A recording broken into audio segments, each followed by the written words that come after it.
Olá, CD concurseiro, dando continuidade à nossa nova linha Quizzes CD Concursos, semana 2. Então a gente vai responder todos os quizzes, fazer um vídeo comentado de todos os quizzes que a gente publicou na semana passada nas nossas redes, Instagram, Facebook, uma outra questão a gente publicou no YouTube. Então vamos fazer a divulgação do vídeo completo aqui, depois a gente vai fazer aquela fatiar cada um dos vídeos para você ter acesso a eles. Então a gente vai começar com o quiz 691, que foi publicado na segunda-feira. Sempre de segunda a sábado a gente vai estar publicando esses quizzes e cada dia um novo quiz para você participar. Então participe, porque isso vai estimular a gente a estar produzindo mais quiz, produzindo mais vídeos e dando mais conteúdo para você, conteúdos de relevância, conteúdos de concursos anteriores para você direcionar os seus estudos. Os dois primeiros quizzes vão ser quizzes da banca Instituto Excelência. Instituto Excelência é a banca que vai fazer o concurso de Taubaté. E esse concurso de Taubaté vai ser realizado no mês de novembro e no mês de dezembro. Os quizzes posteriores, subsequentes, serão quizzes da AOCP, a mesma banca que fará o concurso de Vitória, no Espírito Santo, um concurso que vai ser realizado, a prova vai ser realizada no início de dezembro. Então, você que vai prestar algum desses concursos, ou você que quer direcionar os estudos, continue aqui com a gente que a gente vai passar essas informações. Então, Instituto Excelência, quiz 691, concurso de Tombos 2019. Tombos é uma cidade de Minas Gerais. A maioria dos tumores das glândulas salivares é benigna e acomete as glândulas parótidas. Os tumores malignos são menos comuns e podem ser caracterizados pelo crescimento rápido ou abrupto. O câncer maligno mais comum das glândulas salivares, acometendo tipicamente pessoas entre 20 e 50 anos, é o... Aqui na verdade já está o gabarito, mas vamos discutir as alternativas, vamos discutir o enunciado. Então a alternativa A, adenoma monomórfico, B, oncocitoma, C, cistadenoma papilar linfomatoso e D, carcinoma. Se a gente for pensar, né, dentre as alternativas, a única que indica uma neoplasia maligna de glândula salivar seria a D. Porém, se a gente analisar friamente essa avaliação, essa alternativa, o que a gente vai ver? Que é uma alternativa incompleta, porque ela não coloca o nome completo da lesão. A neoplasia maligna mais comum de glândulas salivares é o carcinoma mucoepidermoide. Teria que ter um sobrenome, digamos assim, dessa lesão, porque só está a primeira parte do nome. Carcinoma pode ser vários tipos de carcinoma. A gente tem os carcinomas espinocelulares, ou de células escamosas, ou epidermoide, que é a lesão maligna mais comum da boca. O carcinoma mucoepidermoide, por sua vez, não é uma lesão tão comum. É infrequente, né? Ele é mais frequente na parótida. Na boca intrabucal pode acontecer, por exemplo, na região do palato e lábio superior. Mas não são lesões muito comuns quando comparados principalmente com um carcinoma espinocelular, que é o mais comum, que a gente já acabou de citar. Então essa alternativa, a gente vê que a alternativa está incompleta. Foi mal escrita, foi mal formulada as questões. Todas as outras alternativas se referem a neoplasias benignas de glândula salivar. Então, adenoma monomorfo não é o mais comum, seria o adenoma pleomorfo, que é a neoplasia benigna mais comum de glândulas salivares. Também a região mais acometida é a parótida. Pode acontecer intrabucalmente? Também pode acontecer, por exemplo, no palato também, na região de lábio, entre outras regiões. Então, tanto o adenoma, oncocitoma e o cistadenoma papilar linfomatoso, só pela nomenclatura a gente já conseguiria distinguir essas alternativas e eliminar elas, porque elas se referem a neoplasias ou nomenclatura de neoplasias benignas. Dessa forma, sobrou a alternativa D, que é uma alternativa que está incompleta, mas a única possível de ser assinalada quando se fala de neoplasias malignas. Detalhes importantes. A maioria dos tumores das glândulas salivares é benigno, né? Esses três, como a gente já falou. E acomete as glândulas parótidas. Sem dúvida, a parótida é a glândula mais acometida. Claro que a maior parte do tratamento, quando a gente pensa em neoplasias malignas, vão ser referentes a cirurgião de cabeça e pescoço. Os tumores malignos são menos comuns e podem ser caracterizados por crescimento rápido ou abrupto. E aí tem uma informação um pouquinho, a gente não pode concordar totalmente, porque neoplasias de glândula salivar, mesmo as malignas, elas podem evoluir de forma lenta. Então dessa forma não é uma afirmativa das mais corretas, principalmente quando a gente fala de neoplasias de glândulas salivares malignas, porque as neoplasias de glândulas salivares ela pode ter um crescimento bastante lento quando comparado, por exemplo, com carcinoma espinocelular. Então essa informação não é a mais correta, mas vamos ter que levar em consideração porque está aqui no enunciado. O câncer maligno mais comum, na verdade o câncer já se refere a alguma neoplasia maligna, então não haveria necessidade de colocar a palavra subsequente, o maligno. Acometendo tipicamente pessoas entre 20 e 50 anos, é o carcinoma mucoepidermoide, na região intrabucal, a região mais acometida é palato. Diagnóstico, obviamente, que se for intrabucal, deve ser feito através de biópsia incisional, deve ser encaminhado ao material patologista para que a gente tenha o diagnóstico definitivo para posterior tratamento, que geralmente é um tratamento cirúrgico com margens de segurança. Então esse foi o quiz 691 do Instituto Excelência, o mesmo que vai estar promovendo o concurso de Taubaté. Lembrando que Taubaté vai ter o concurso para clínico geral e especialistas e depois vai ter o concurso para dentista PSF, né, que são concursos distintos, em datas distintas. Então se você fez a inscrição para clínico geral ou especialista e quer fazer o concurso para PSF, também você pode fazer a inscrição para esse outro concurso, que vai ser num outro dia e é uma outra inscrição. Agora a gente vai para o quiz 692, ainda também da banca Instituto Excelência. Quiz 692, um concurso de São Luís do Paraitinga, lá próximo a Taubaté, né? Uma cidade bem próxima a Taubaté, entre Taubaté e Ubatuba, 2018. Uma das mais graves doenças gengivais provocadas pela placa bacteriana, devido à sua agressividade e seu curso agudo, rápido e deliberante. As principais características clínicas são dor, necrose limitada à margem gengival ou às papilas interdentais e sangramento da gengiva. Esse enunciado se refere a alternativa A, periodontite crônica relacionada à placa dentária, B, gengivite ulcerativa necrosante, C, abscesso periodontal e D, pericoronarite. A gente já consegue eliminar de cara uma alternativa, a alternativa D, porque pericoronarite se referia a algum dente semi-incluso ou semi-erupcionado. E aqui não está falando nada em relação a esse tipo de problema. Então a alternativa D a gente já eliminaria de cara. E a C também, porque pode ter relação com placa bacteriana ou abscesso, mas geralmente é a presença de algum corpo estranho que adentra na região do sulco gengival, né? Então a questão de algum corpo estranho relacionado com o abscesso gengival é a causa mais frequente. E além disso, né, quando a gente pensa em abscesso periodontal, não tem essa relação, né, de necrose limitada à gengiva ou papila interdental. Dor pode ter, sangramento pode ter, mas não é a característica principal essa questão de necrose. Então,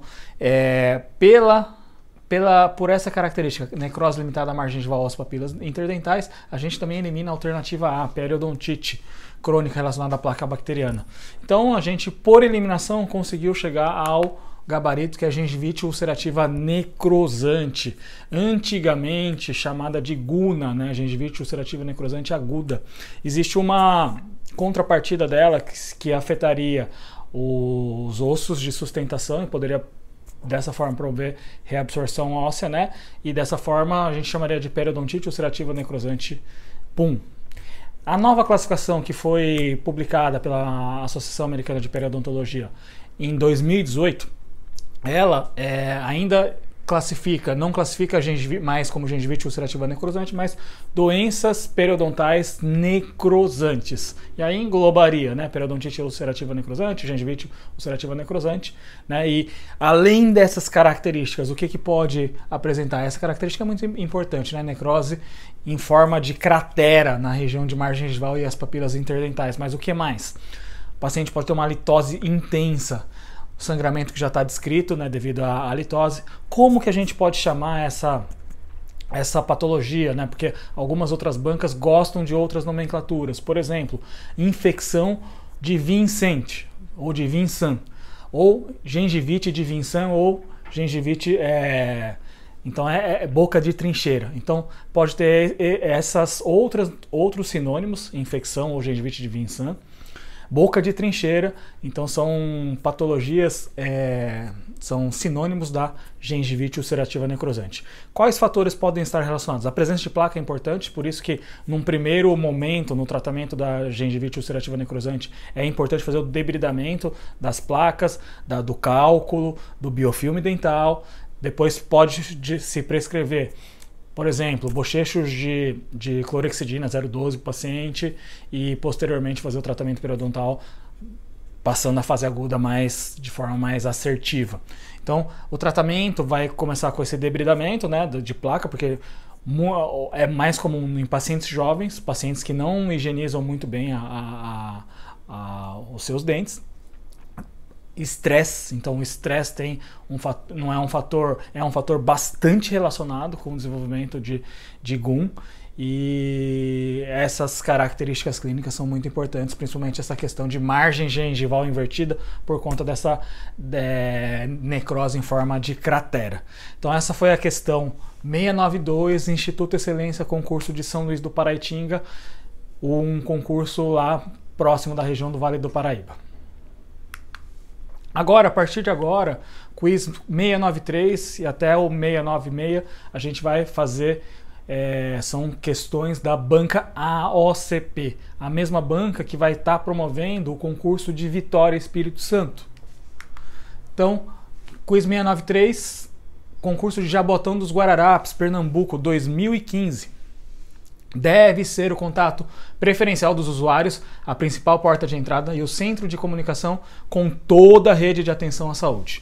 Por isso, é fundamental que ela se oriente pelos princípios da universalidade, da acessibilidade, do vínculo, da continuidade do cuidado, da integralidade da atenção, da responsabilização, da humanização, da equidade e da participação social. Portal DAB 2015, a qual Política Nacional de Saúde, o texto se refere. Alternativa A, saúde da criança. B, atenção básica. C, saúde mental. D, saúde da mulher. E E, saúde do idoso. Então, dentro o próprio DABS significa atenção básica. Então, todo esse enunciado se refere à Política Nacional de Atenção Básica. Se foi publicado em 2015, é um concurso de 2015, ainda se referia à portaria 2488 de 2011, é uma portaria que já é antiga, anterior. Agora existe uma mais atual, que é a portaria de 2017, a Política Nacional de 2017, que fala de todos os processos, né, que a estratégia de saúde da família é uma estratégia prioritária quando a gente pensa em atenção básica. A atenção básica é a porta de entrada preferencial do nosso sistema de saúde. Não é a única, porque se a gente pensar, pode ter também o serviço de urgência e emergência, os CAPs, por exemplo, e os serviços especiais de, por exemplo, SERET, que são relacionados aos trabalhadores.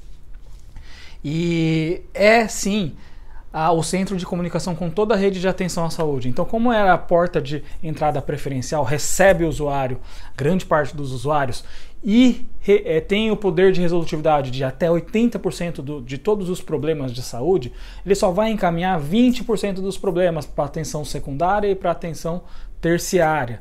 Então, dessa forma, quem que vai fazer toda essa comunicação com a rede de atenção à saúde? De novo, atenção básica.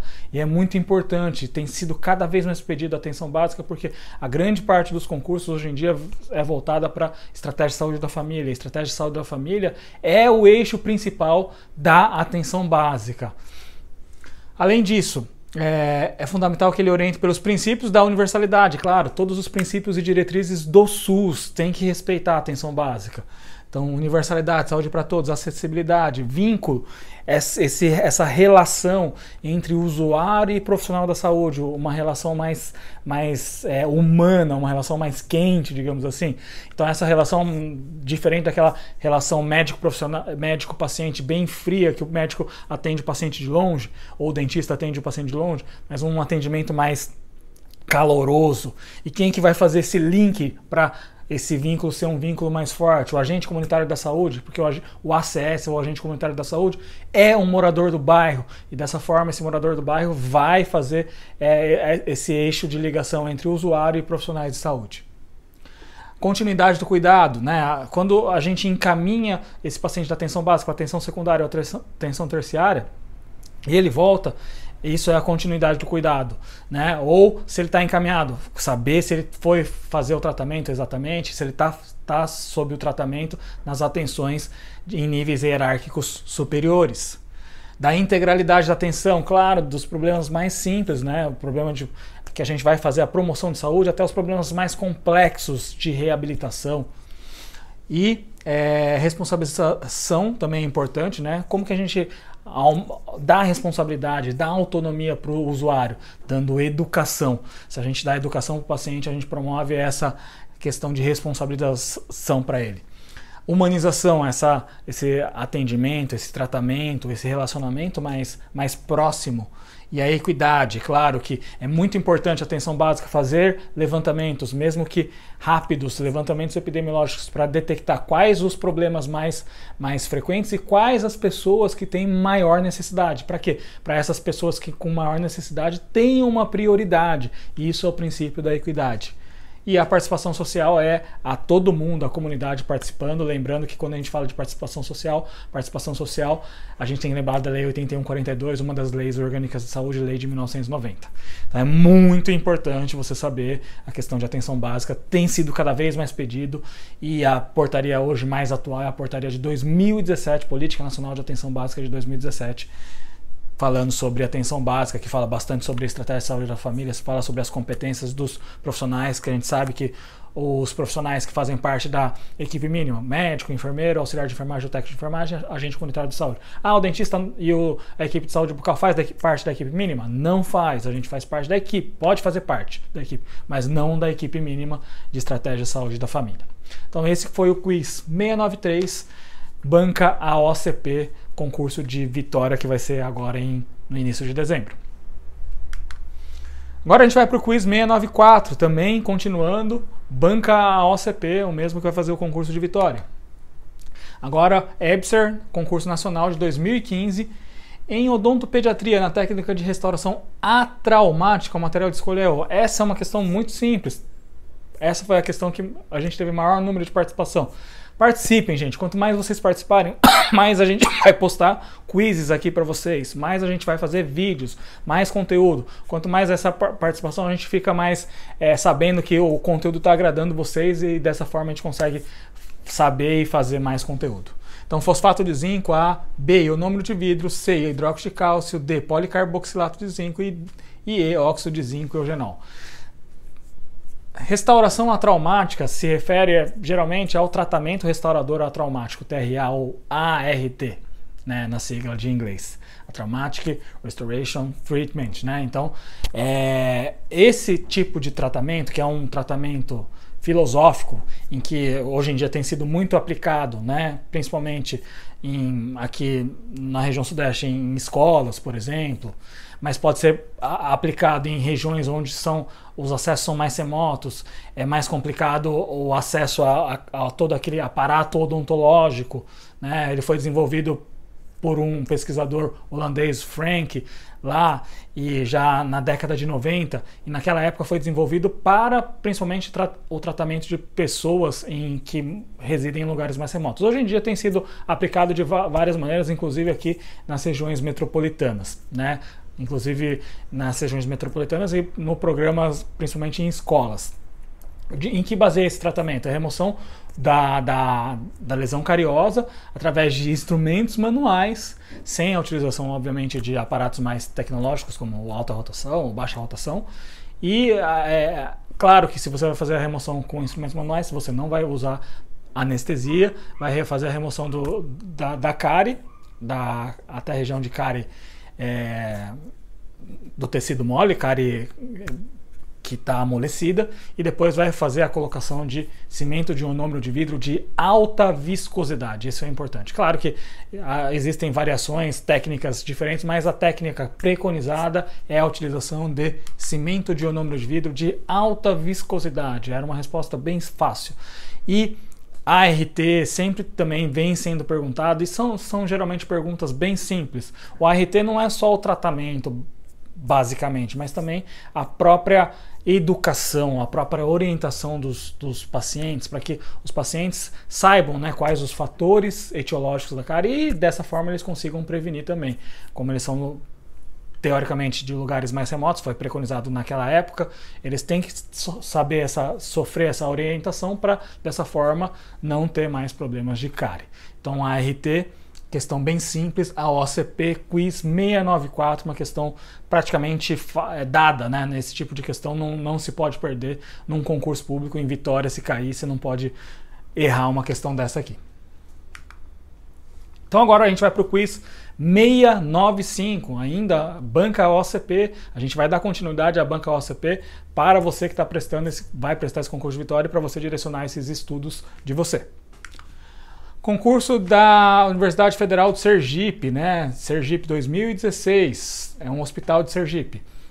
Quiz 695. O periodonto é constituído por tecidos localizados ao redor dos dentes e tem como principal função inserir o dente no tecido ósseo dos maxilares e manter a integridade da superfície da mucosa mastigatória da cavidade bucal. É considerado como periodonto de proteção.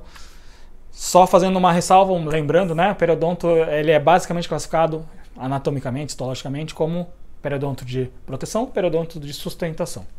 Então, A, cemento alveolar, B, o ligamento periodontal, C, o osso alveolar, D, a gengiva e E, a mucosa alveolar. Periodonto de proteção, quem faz parte? Gengiva. A gengiva a gente pode dividir em gengiva livre, gengiva marginal livre e gengiva inserida. Então, essas duas gengivas, né, duas classificações de gengiva são periodonto de proteção. E o que seria o periodonto de sustentação ou periodonto de inserção? Como a gente já falou do periodonto de proteção, o gabarito ficou como alternativa D, gengiva. Essas três primeiras alternativas se referem ao periodonto de proteção. Então, ou periodonto de proteção, não, periodonto de sustentação ou periodonto de inserção. Então, cemento, ligamento periodontal e osso alveolar são as estruturas responsáveis pela sustentação do dente, né, no osso alveolar e na região da boca.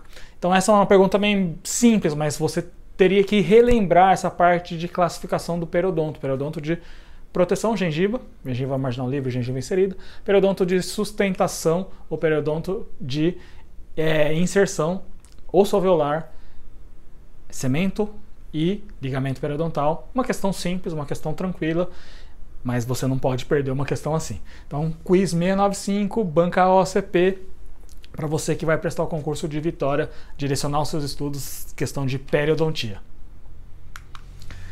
E questão 696 é o último quiz da semana. A gente publica de segunda a sexta, segunda a sábado. Esse foi o quiz de sábado.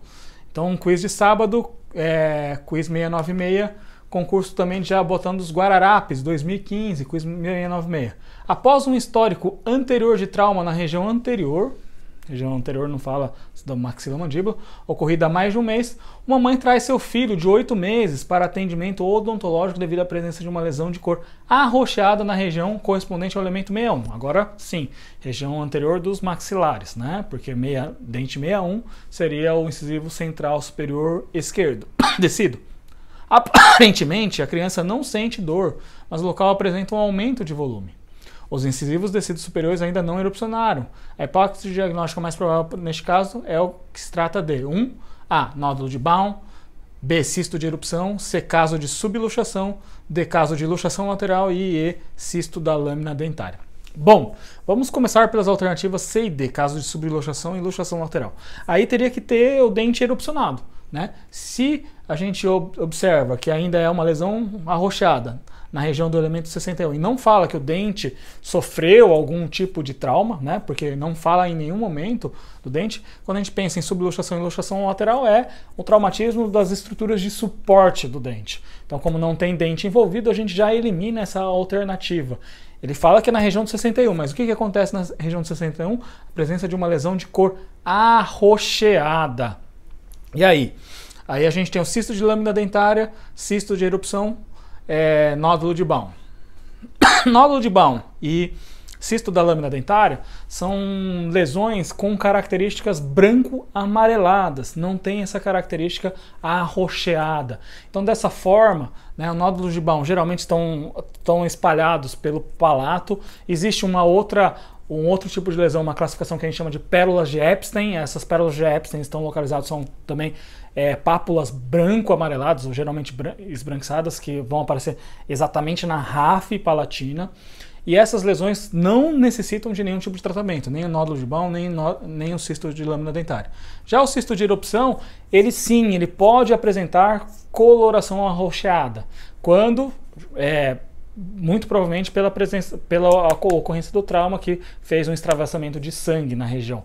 Então é um cisto de erupção, tem uma cavidade revestida por epitélio odontogênico na situação, mas tem a presença de conteúdo sanguinolento e dessa forma clinicamente aparece como um nódulo de uma cor arroxeada. Então o gabarito é cisto de erupção.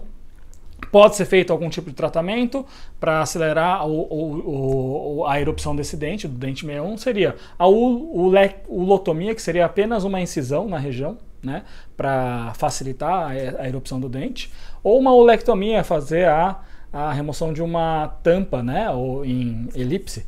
Como o paciente é jovem, 8 meses, né, seria um pouquinho mais complicado, mas se conseguisse fazer o procedimento anestésico, a ulotomia seria mais simples, mais tranquila. É necessário fazer a remoção do cisto? Não, a partir do momento que faz a ulotomia, o dente erupciona, não há necessidade nenhuma de tratamento, remoção do cisto, porque o cisto ele se expõe à cavidade bucal e dessa forma ele sofre uma remissão. Mesma situação para os nódulos de Baum e cistos de lâmina dentária, que não há necessidade de nenhum tipo de tratamento. Então esse foi o vídeo comentado do quiz 696 e foi a linha de quizzes CD concursos da segunda semana. Continue acompanhando a gente, responda os quizzes, gente, responda novamente. Eu vou ser insistente para que a gente publique o máximo de quizzes possível, e se você tiver alguma sugestão de bancas, mande pra gente, que aí a gente vai estar procurando as questões da banca para fazer também quizzes da banca que você tá prestando. E acesse o nosso site sempre tem atualizações de novos concursos, cdconcurso.com, onde você vai encontrar os concursos mais recentes que foram publicados e que estão com inscrições abertas. Então continue aí acompanhando a gente, grande abraço e até a próxima semana. Na verdade amanhã tem live Superclass, acompanha a gente aí. Um abraço.